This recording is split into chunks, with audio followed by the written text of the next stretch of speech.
So, Cynthia, one way we kind of sabotage ourselves, right, when trying to work on our personal growth is by carrying around these limiting beliefs. And we don't always necessarily realize we're holding on to them.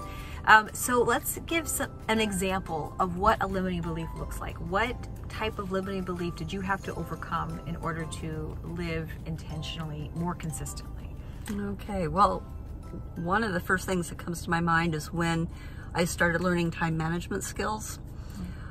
I would set aside time for self-care, going for a walk, meal planning, you name it, for the good of myself and the good of my family and my ministry and my business and everything.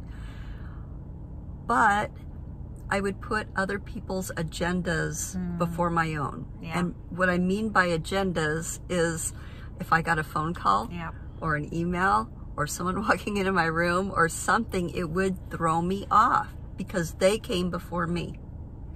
And that was my limiting belief, that to be a person with a servant's heart, you had to put everybody else ahead of you. Yeah.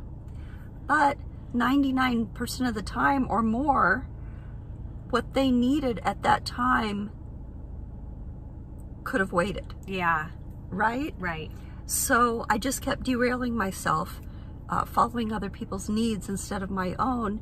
And when I crushed that limiting belief with the liberating truth that I can still achieve what I put in my time management schedule and got things done, nobody cared. Like, everyone still got served and questions answered and everything. So it didn't hurt anybody to put myself first.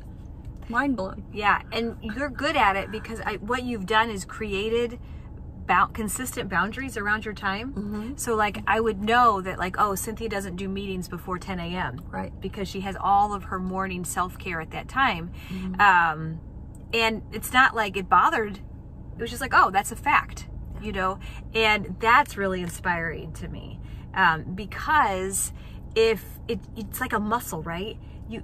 We want to do these habits so bad. We really want that growth. We really want that health. But it takes consistency.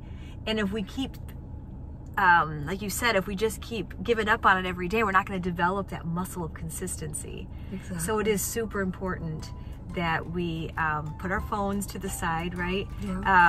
Tell people in our household, I'm going to be in my room or my office or somewhere for 30 minutes, and then I'll come. Just try to get in the habit of making that promise to yourself and keeping it. That's right.